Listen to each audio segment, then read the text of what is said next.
Bonjour à toi, fidèle abonné à Fabrique Force, cette initiative, cette série que j'ai initiée pour parler de fabrique dans les directions financières. Et dans cet épisode, nous allons parler des rôles dans les espaces de travail.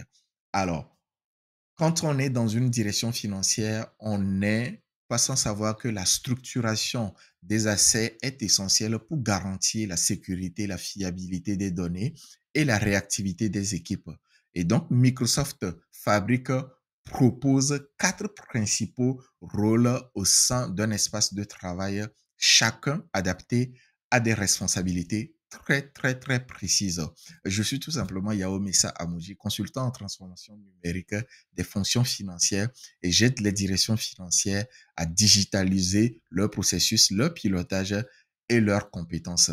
Alors, je le disais tantôt, nous allons voir les rôles qu'on a dans un espace de travail et ceci va nous permettre de pouvoir travailler sur la sécurité, la fiabilité et la réactivité des équipes. Alors, pour pouvoir voir ces rôles qu'on a dans Fabrique, je vais cliquer sur espace de travail ici. Sachez très bien que je suis dans mon environnement Power BI et non pas Fabrique. Alors, si vous suivez cette série, vous savez que moi, j'utilise Microsoft 365 et donc j'ai deux éléments, Fabrique et puis Power BI à ce niveau. Par contre, si vous utilisez un abonnement directement Fabrique, vous avez toutes les capacités, toutes les charges qu'on a sur Fabrique, à savoir Data Engineering, Data Warehouse et les autres que vous aurez ici. Alors, sans plus tarder, on va cliquer sur Espace de travail et je vais aller dans mon espace de travail clôture mensuelle. Et pour voir les rôles, il faudrait cliquer sur gérer l'asset. Alors, je gère l'asset ici, je clique ici et je vais voir dans un premier temps les personnes. En l'occurrence, moi, je suis la seule personne à être dans cet espace de travail et j'ai le rôle d'administrateur. Alors, pour voir quels sont les rôles qu'on peut avoir, je vais cliquer sur ajouter ici et je vais cliquer sur lecture ici. Et donc, je vois les quatre rôles qu'on peut avoir: administrateur, membre, contributeur et lecteur. Alors, d'aucuns me demanderaient, c'est quoi un administrateur, c'est quoi un membre, c'est quoi un contributeur et c'est quoi un lecteur. Donc, je vais aller sur ce lien qui est tout simplement un accès un peu réservé sur tout ce qui est fabrique sur Microsoft Learn. Et également, je mettrai le lien en dessous de publication de cette vidéo pour que vous regardez la même chose que moi, vous ayez les mêmes informations que moi. Donc, quand on descend un tout petit peu en bas, on va voir les rôles, les quatre rôles que je mentionnais dans un espace de travail de fabrique. Et donc, on a administrateur, membre, donateur et téléspectateur. En l'occurrence, ici, c'est lecteur et ici, c'est contributeur. Et donc, en fonction des rôles qu'on aura, on aura assez ou la possibilité de pouvoir travailler sur certaines choses ou certaines données ou certains paramètres dans notre environnement ou dans notre espace. Et donc, vous verrez ici que l'administrateur a tous les rôles, a la possibilité tout simplement de mettre à jour et de supprimer des espaces, sauf que les autres membres membres, donateurs, ici je disais que c'est contributeur et ici c'est lecteur, n'ont pas ce droit-là.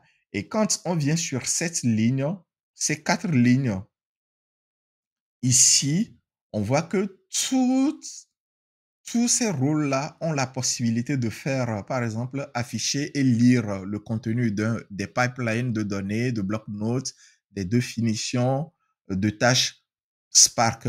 Sur ces éléments-là, on viendra dans d'autres vidéos que nous verrons ce qu'est un bloc-notes, un pipeline et nous pourrons travailler sur ces éléments-là.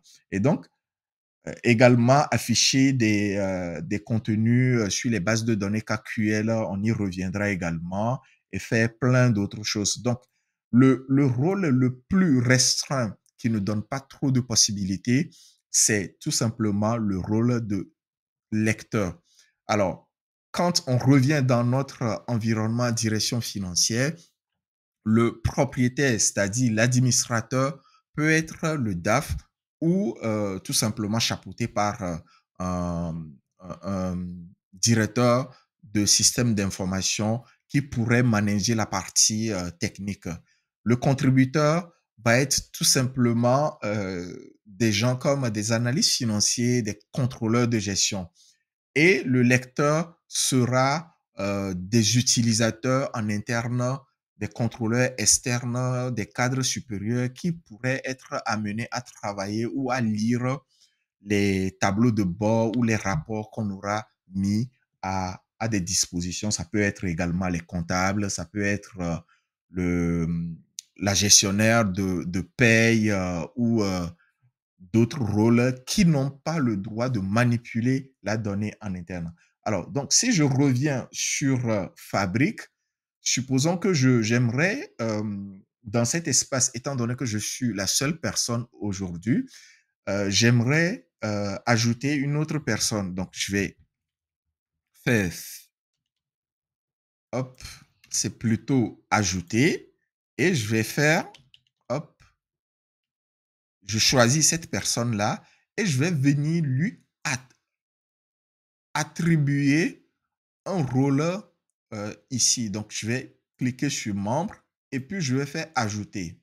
Et donc, je retourne ici et j'ai tout simplement mon, mon contributeur ou le membre en réalité dans cet espace-là qui s'ajoute, qui est ici et son rôle qui est également ici. Et donc, lui, il pourra travailler également sur, étant donné qu'il est membre, il pourra faire des ajouts de membres, il pourra autoriser les autres à repartager et faire plein d'autres choses dans cet environnement. Si ce contenu t'a plu et que tu aimerais que d'autres personnes également montent en compétence, je t'invite à liker, à repartager la vidéo. Et je suis Yaomessa Amouji, consultant en transformation numérique des fonctions financières. J'aide les directions financières à digitaliser leurs processus, leur pilotage et leurs compétences. Et dans cette vidéo, je t'ai parlé de Fabrique dans mon initiative qui s'appelle Fabrique Force. Je te donne rendez-vous dans un nouvel épisode pour découvrir la force de Fabrique dans une direction financière.